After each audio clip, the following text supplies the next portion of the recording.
There is a podcast that lies between the imagination of two simple-minded earthlings.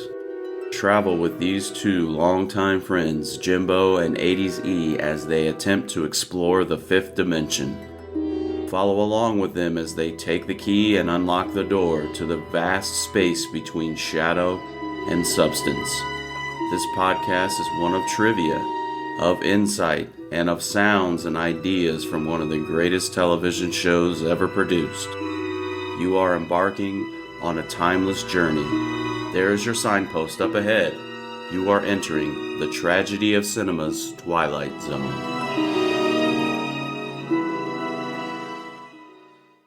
The reluctant gentleman with the sizable mouth is Mr. Frisbee. He has all the drive of a broken camshaft and the aggressive vinegar of a corpse.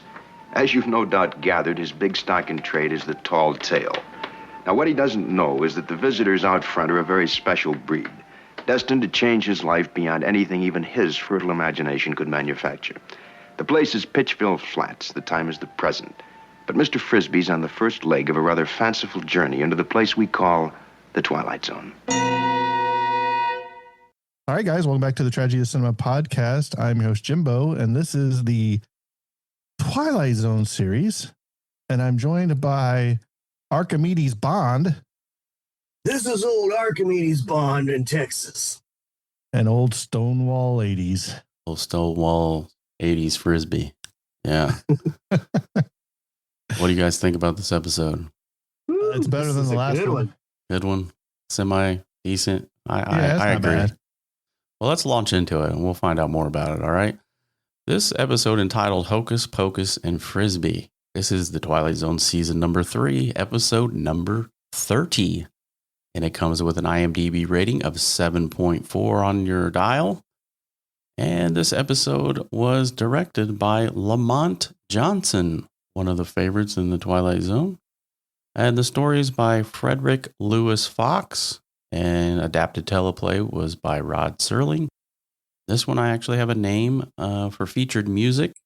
Not sure what music it was pertaining to, but a man by the name of, I'm assuming it's a man, Tommy Morgan, was credited with some of the music for this particular episode.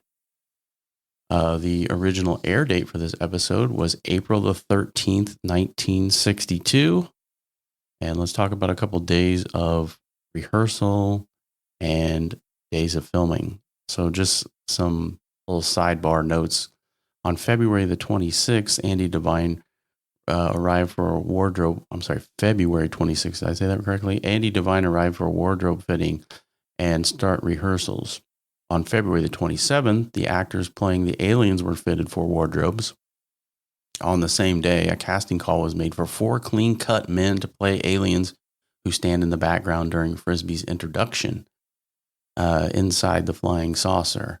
Their names were Bob O'Sullivan, Morris Draben, Max Cutler, and Johnny Albright were all selected. And I'll go ahead and throw it over to Bond for the cast because they're just numbered aliens, I think. But I'll let Bond tell us all about the cast, and then we'll come back for this day in history.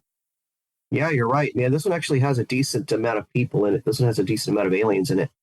Of course, our star, Andy Devine, plays Frisbee. And he played Cookie in 10 Roy Rogers films. He was also in Stagecoach. And where I recognized his voice, because he has a very distinct voice, he is Friar Tuck in the Disney version of Robin Hood. That's where I heard him from. I was trying to place it. So when you hear that voice, you're like, I've heard this voice before. He's Friar Tuck from that classic Disney Robin Hood. You're right, man. The aliens just have numbers. Milton Silzer plays alien number 1. He was in a movie that I kind of like. It's called Big Hand for a Little Lady. It's like a comedy Western. He was also on the TV show Get Smart, which is a great episode. Oh, yeah. Larry Brightman plays alien number 2, which amazingly, there's not much about that one. Not him. Peter Broco plays alien number 3. And he was in Spartacus and the one flew over the cuckoo's nest. The person that I recognized right away as I'm watching this episode was Howard McNear. He plays Mitchell. Howard McNear is Floyd the Barber from the Andy Griffith Show. Yes, sir. He's got a very distinct voice and a very distinct mannerism, the way he talks also. Mm-hmm. And so he stuck out right away. Dabbs Greer plays Scanlon. Dabbs Greer was also the Reverend, if you ever watched the Little House on the Prairie TV show. Mm-hmm. Yes, that's where I know him from. Yeah. Exactly. And he's one of those characters where you don't place him right away, but the second you say that, you're all, yes, he was the Reverend on Little. He also played at the very end of the movie Green Mile. He plays Tom Hanks's character as like a 108 years old, right?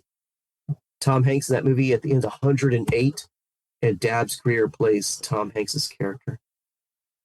Old Man Pete is played by Clem Bevins. He was in the classic Alfred Hitchcock movie Saboteur. And that's our cast for Hocus Pocus and Frisbee. All right. Thank you, Bond. Let's get to our favorite segment in the episode, though, the segment we like to call On This Day in History. All right. For On This Day in TV, film, sports, history, we got a big hodgepodge of trivia history. The episode's air date, again, just to reiterate, was April the 13th, 1962. But let's go all the way back to April the 13th, 1954. And Milwaukee Braves Hank Aaron's very first baseball game was on April 13th, 1954. April the 13th, 1963. Cincinnati Reds Pete Rose triples for his first major league base hit. And did we lose Pete Rose this year? I think we did. He just recently passed. Was it late last year? It was late last year too. Yeah, I know it was somewhat recent because there was, again, ongoing discussions of him going into the Hall of Fame. Yeah, posthumously. April the 13th, 1990. The final episode of Pat Sajak's late night TV show on CBS. I didn't even know Pat Sajak had a late night television show. I didn't either.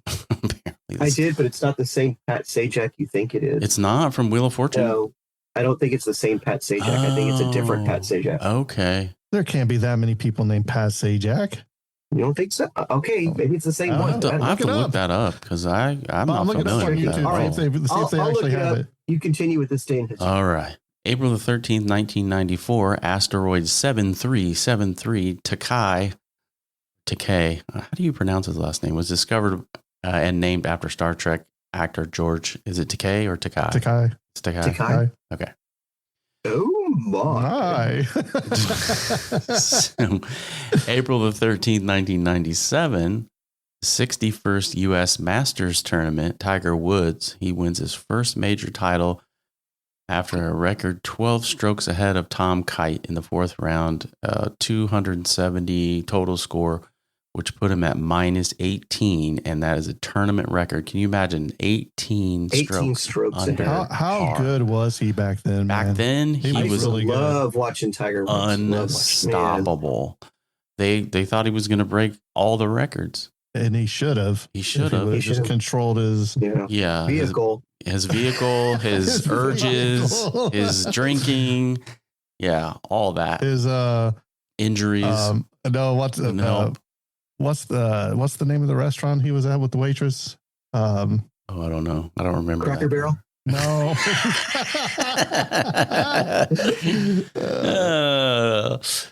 Oh boy. Perkins. Wasn't it a Perkins waitress or something? Oh, I've forgotten. If I know, I've forgotten about that.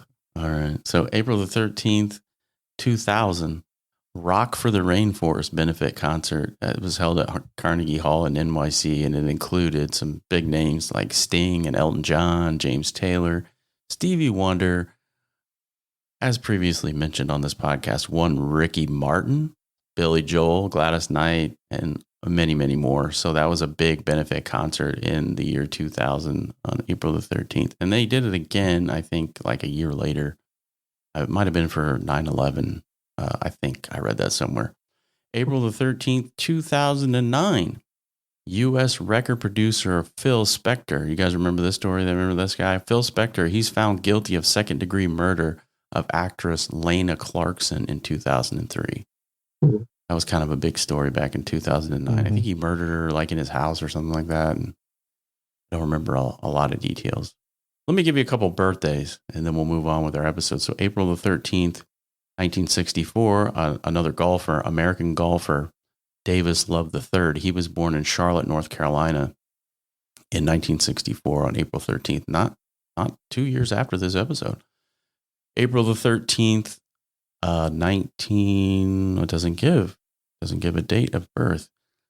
But this particular gentleman was born on April 13th. He was an American comedian. His name was Don Adams, and you'll know him from the TV show, Get Smart. Emmy award-winning TV show. Thank you, Get Smart.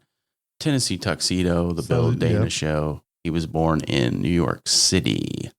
And then finally, April 13th, 1946, American soul singer of songs such as Let's Stay Together, Love and Happiness. One Al Green was born in 1946 in Forest City, Arkansas. And that wraps up this day. Oh, wait, I have something. In history. Thank you. Yes, sir. Go ahead. I looked it up. You are exactly correct. It is the same Pat Sajak. What? That had the Yes, it is. No way. But get this. Okay. It lasted one season. It debuted on January 9th. The final episode was April 13th. Right? Uh-huh. So it didn't last very long. Yeah. And maybe this is why their catchphrase, their motto is, "Don't go to bed until you turn him on." So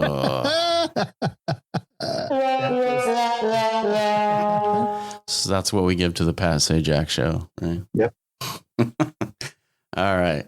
Let's talk about a plot for this particular Twilight Zone episode, shall we? Somerset Frisbee runs a country store and gas station in rural America and loves to tell tall tales to his friends. Boy, does he ever. As he tells it, he holds doctoral degrees from several universities, and his advice to Henry Ford helped create the American auto industry. I can't even get through this. I was so cracking ridiculous. up with that one, man. His friends always have a good laugh, but two visiting strangers take a keen interest in Somerset upon hearing some of the more outrageous claims. The visitors are aliens who are convinced that they found a remarkable human specimen to take back to their planet. Somerset wants nothing to do with this plan, and to his surprise, finds the instrument he needs to take good his escape in his pocket. This experience with visitors from outer space gives rise to yet another tall tale with which to entertain his pals at the store. Oh man, this is great. So in Act 1, we get an introduction to Somerset Frisbee and his tall tales. So again, the setting is a small town general store and gas station, and it's run by Somerset Frisbee. He's an aging, lovable braggart. Frisbee's character, he's known for telling outlandish lies and stories about his achievements, claiming he's a war hero, a scientist, an athlete, a spy, and more. So our conflict begins to develop, and while his friends tolerate and chuckle at his fabrications, they rib him, like they give him the business though. Like they're laughing at this guy. You know, it makes you wonder, like, were they just like, why would you sit around and listen to a bunch of lies like that unless they probably grew up together in the same small town, and that's just like, oh, that's just Frisbee. Their form of entertainment, man. Yeah. Let's go to the general store and listen to what he's going to talk about today. Exactly. It's just like, oh, that's just Frisbee talking again. You know how he's been ever since we've known him. That, you know, they just kind of accept him.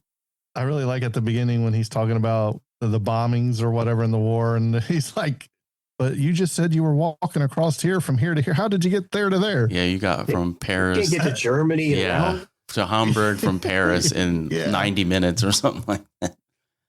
Yeah. So Frisbee, however, believes his own stories, right? So one day Frisbee, the inciting incident of the episode, Frisbee is abducted by aliens who overheard his stories and believe he's a genius representative of humanity, right? So that's Act 1. We get all that. And what do you guys think about the I don't have this written down, but what do you think about the special effects when he gets floated away? That was hilarious. You think that was good? Oh yeah. That was some good stuff, man. What about his harmonica playing? Oh, yeah. You know, you were talking earlier about the featured music by Tommy Morgan. Maybe that's it. That was it. That was the inability to play the harmonica. Yeah. I mean, that makes sense. I was gonna bust out a harmonica for this episode and play You should have played us a couple bit of a little bit of harmonica. I like it because they're like, when are you going to learn how to play? Yeah, when are you going to learn how to play that thing? Yeah, that was some of my favorite parts in the episode. Was the beginning where they're just busting him up, and they're just like when he starts calling himself. And I've got a list here of all the self-dubbed names that he gives himself, and I'll read it maybe here in a minute, but. He's an expert at everything. I think all of us know like that guy or grew up with that guy or some version of him that just, boy, they have no self-awareness at all. And they just think that somebody always has a story to one up you. Yeah. Like you're just going to gobble all that stuff up and just believe everything that they say, but they're full of it. Here on the Gulf Coast, man, we call that the guy who always like caught the bigger fish. Uh-huh. You know what I'm saying? It's like they've always had the bigger fish story. Whatever you caught, they caught more. They caught bigger fish. That's what we call it. I had a buddy of mine growing up, and he was like that. And we just, he was great to hang out with. But in small doses. To the concert, if you went to the concert, he met the band. You know what I'm saying? Oh man, he was just one of those guys. Yeah. So, Act 2, Frisbee. Let's put him aboard the alien ship here. We have rising action. And he's on board the spaceship, and the aliens treat Frisbee with reverence, and they admire his supposed vast knowledge of accomplishments. And Frisbee has a dilemma when he realizes they want to keep him permanently as a specimen of Earth's greatest mind. Frisbee starts to panic, and we have sort of a tone shift in the episode, and the comedic tone turns more suspenseful as Frisbee tries to convince them that he was lying, but the aliens don't understand the concept of lying or boasting.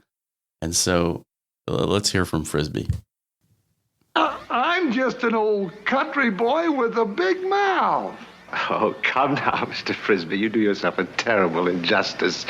We know all about you and your accomplishments. Accomplishments? Well, guess you might just as well know now as later. Only accomplishment I got, you fellas evidently overlooked, and, well, that is I'm the gall-darndest liar that ever hit the pike. I spin the biggest yarns west of the Rockies, and I don't mean exaggeration. I mean lies. Lies. Lies. It would have been funny if he would have misspelled it right there. I was checking to make sure he did. Yeah.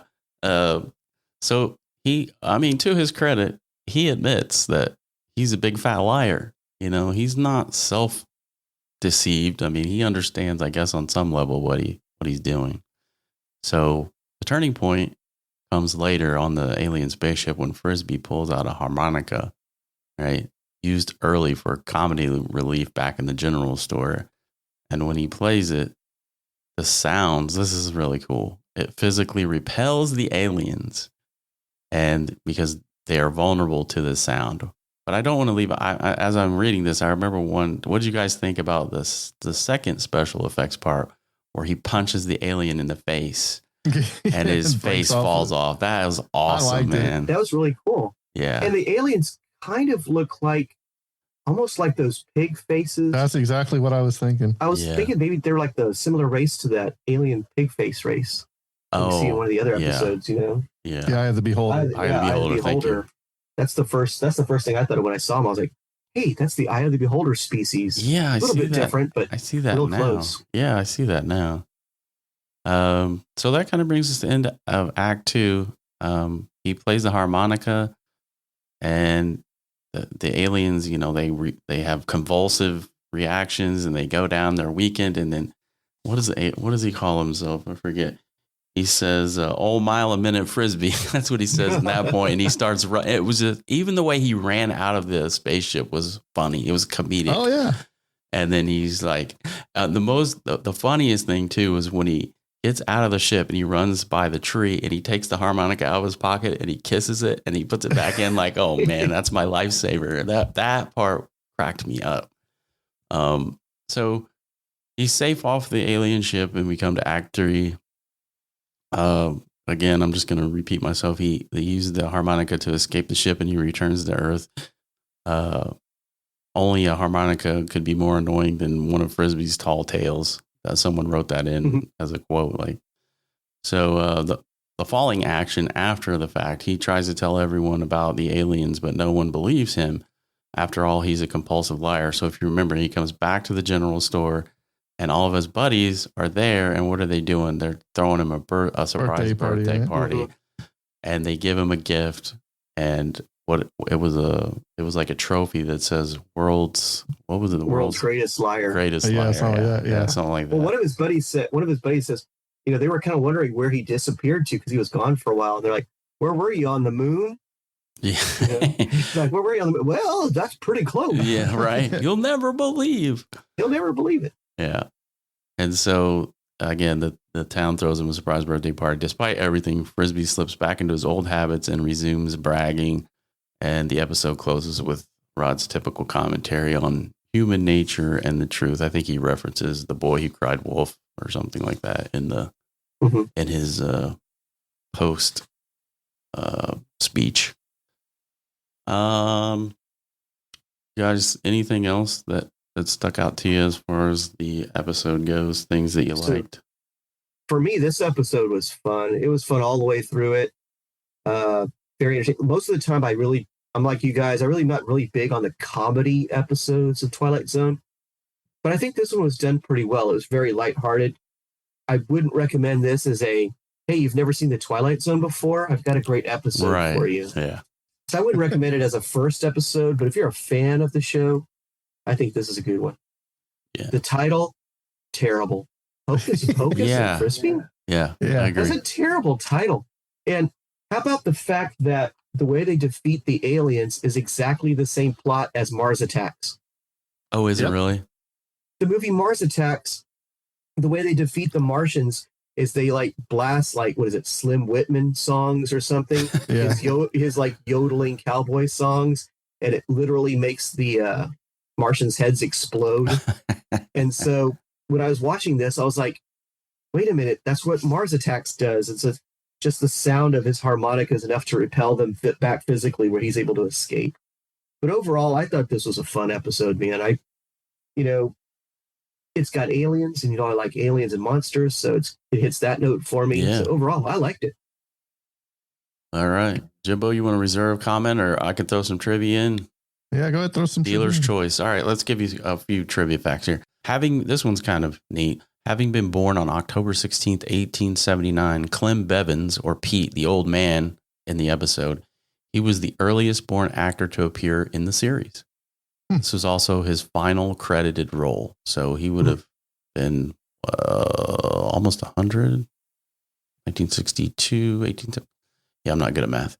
So this is another episode where the Twilight Zone benefited from MGM's large amount of stock props. The Doom device on the alien craft, Astrogator, is from Forbidden Planet. And I looked this up. I think there are props used from Forbidden Planet in 5 different Twilight Zone episodes. So the cruiser, the C-57D steps, they're also used from the steps from the ship. At 21 minutes and 20 seconds, the console scene on the alien spacecraft is the same one used at times from The Man from U.N.C.L.E. 1964. Have you guys ever seen any episodes from that television series? That's been a long time.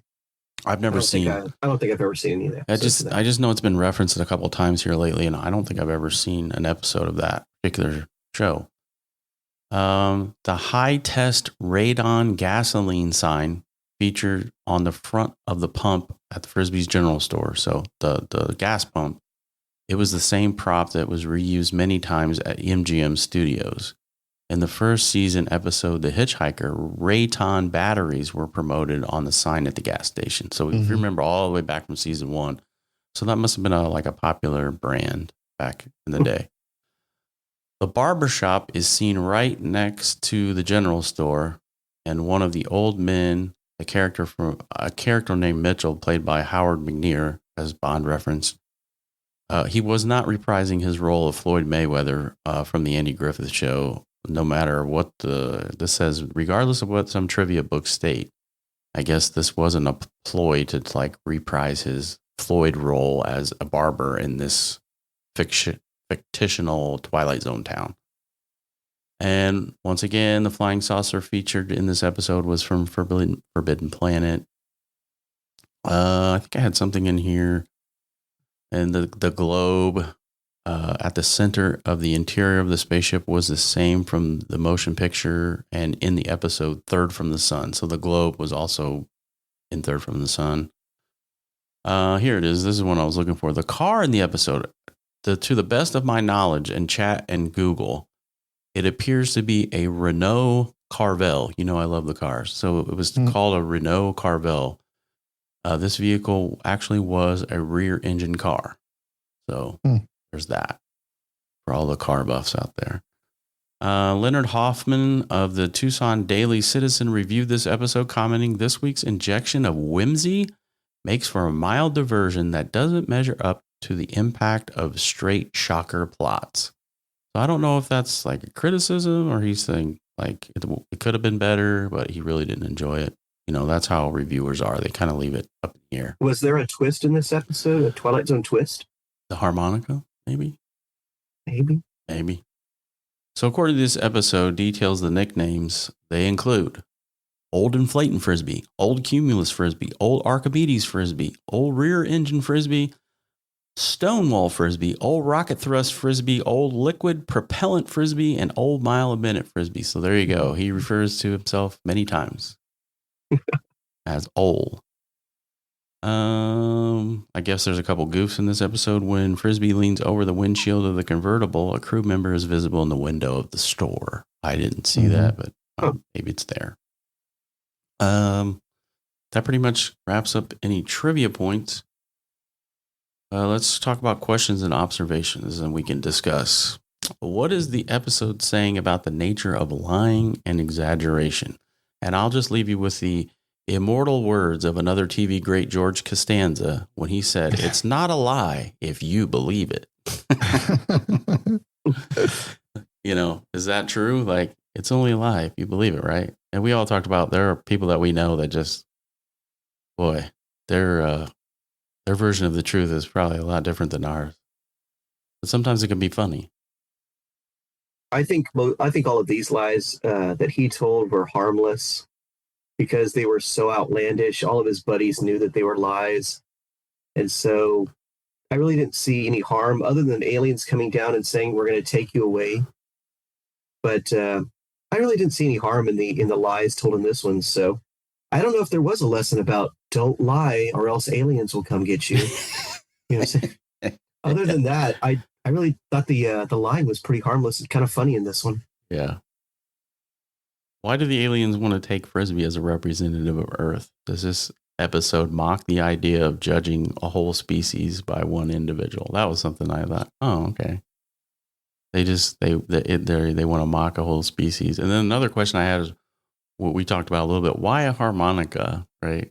Like, is it like what causes what reason does the harmonica cause them to be paralyzed? Is it because of the sound reverberation inside their V lizard type head? That's what it reminded me of. The remember that show V? And they're all like lizard people. Yeah, that's kind of what I saw. And then I don't know, maybe it was just a small and easy prop to insert into the episode, and that's why they used a harmonica. Or maybe I'm just reading too much into the reasons why. Well, you can't have a tuba because it's right. Like, and I think everyone can agree that like the harmonica without any accompaniment is like one of the most annoying sounds ever after a few minutes. I'll tell the story. Like, I just remember this. So a couple weeks ago, we had a birthday party, and my nephew, he had a harmonica in his room, and he brought it down to like, I don't know if he was trying to play Happy Birthday, but after like 30 seconds, everybody at the birthday party was like, "Get that thing out of here." Right. It's like so annoying. He's like, you don't even know how to play the thing. So Billy Joel, Piano Man harmonica, good. Every other kind of harmonica, like, Frisbee, get away. Yeah, get out of here. It would have been cool if he would have played it like just screeching. That would have been better for like their heads, hurting. Yeah, I think. Did they have ears? I don't think they did. Ears on the aliens. Maybe that's why. That's why I said maybe the sound just bounced inside of their head and they didn't have and it went like straight to their brain or something. I don't know. Frisbee is both absurd and endearing. His lies are so grandiose they become part of his identity. And like Bond said, they're not necessarily malicious. And the aliens' naivety is kind of funny too. The fact that they don't understand, like, what? We don't have a word for lies in our language. So that made it funny too.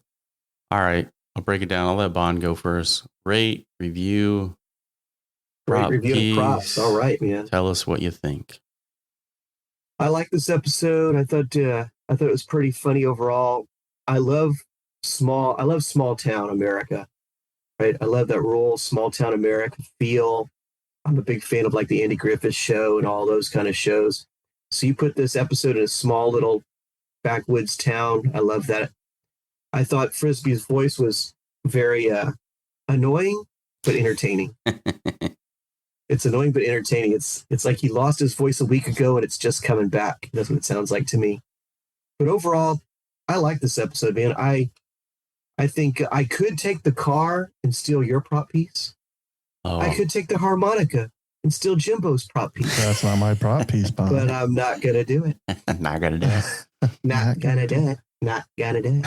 I don't know why I just slipped into George Bush there for a second or two, but I'm back. Overall, I give this episode I'm going to go 7. I think it's an above average episode. And my prop piece, I'll take a pickle. Oh, nice. I'll take a pickle from. Well, what you took a nut last episode? I know. I need to start eating dinner before we record. I need to start eating dinner because building his meal. Jimbo, do you want me to go or do you want to go? I'll give it a 7. Man. He said 7. 7? Yeah, I give it a 7. Yeah, I think Frisbee's voice was pretty awesome. It's one of those distinct voices. It's kind of like playful in a way. The aliens looked really good, especially once the special effects with like their face breaking open and revealing that other face was really good. Even when he starts flying, where they yank him, he's like, if you go down that street and then they yank him, I thought that was pretty well done, especially from some of the stuff we've seen before in the Twilight Zone. But for me, I think the episode's probably going to get about a 7. I was entertained by it. And Eric, we've talked about when they do comedy in these Twilight Zones, it usually doesn't add up for us. Well, for you especially. I mean, Mr. Dingle the Strong, I really like that one. You didn't, but so my prop piece, let me have the world's biggest liar trophy. Oh, look at this. All right. My written remarks. This episode is one of the best episodes of the Twilight Zone, blending humor with science fiction. I thought it was one of the better comedy as well episodes. I'm not a huge fan of like slapstick and the Buster Keaton episode. I mean, that was a really good one though. Yeah. I mean, I didn't really like it as much as you did, but this one, I think it's one of the top notch as far as mixing comedy and science fiction. The heart of the comedy lies in Frisbee's endless tall tales and the way his friends at the general store constantly give him the business, teasing him with the amused disbelief. Their banter sets the stage for a sci-fi twist when the aliens mistake Frisbee's bragging for truth and attempt to abduct him. The irony is that Frisbee becomes a hero without ever doing anything heroic. His harmonica, not courage, saves the day. Andy Devine was perfectly cast in the role. Again, like you guys said, his voice, timing, and larger-than-life presence made Frisbee both laughable and lovable. The result is a light, funny, and memorable entry, and that proves the Twilight Zone could handle comedy as well as suspense. I think it handled comedy probably about as good as it could in this episode. Mm-hmm. I'm going to go with, I know you think it affects me, but I'm going to go just a little notch above. I'm going to go 7.5, just because it is one of the best comedy episodes that we've seen so far. So that both of you gave it a 7. I think I'll go just a little above just because it's the best of the comedy. Now, is it going to be the best of all the episodes of season 3 or even in the series? No, It's not gonna rank up there with one of the best overall episodes. You're forgetting never about rated movies with Bond before. I put it at number 2. Just kidding. You're forgetting about all. I mean, I went back and looked the other day. Season 1. There are some bangers in season 1. Like when we finally come down to the whole series, like it's gonna be hard to get out of season 1. Mirror image, baby. Mirror image. It's gonna be so hard to do. So like Bond said, I'm going to take the car as my prop just because it's unique and it's very kind of rare engine car. I got to have that in my stable. I'll have to build another garage. But yeah, that's where mine lands. I thought it was good. I thought it was a good comedy episode and I liked it. But let's have a preview of next week's episode. And next week's episode is entitled The Trade-Ins. And let's hear from Rod. And now, Mr. Serling. We have a return visit next week from a most eminent performer, Joseph Schildkraut. And his vehicle is called The Trade-Ins. It's a story of a future society in which new bodies may be traded for old. It's my own personal feeling that of all the various story areas we've tackled in the Twilight Zone, this has the most import and carries with it the most poignance. I hope you'll be able to be with us next week. All right. There you have it. So tune in next week for The Trade-Ins. All right, Jimbo. All right. This has been the Twilight Zone series. And I'm going to go ahead and give a little Easter egg right here. Oh. Bond, ADZ, and myself are working on another project, which by the end of the Twilight Zone season 3, hopefully, while we are recording season 4 of the Twilight Zone, we will be releasing something else that we have recorded to fill in the gaps. And we can't wait for you guys to hear that. And it's been fun. Yep. So if you want to follow us on the social medias, we are the Tragedy of Cinema podcast. If you want to leave us a review, you can leave it there. We'll have ADZ or Bond read them on the air. If you want to follow me on TikTok, I've been slacking a little lately. I need to get back on that. So I think this episode's coming to a close, though, and that's a wrap. And cut.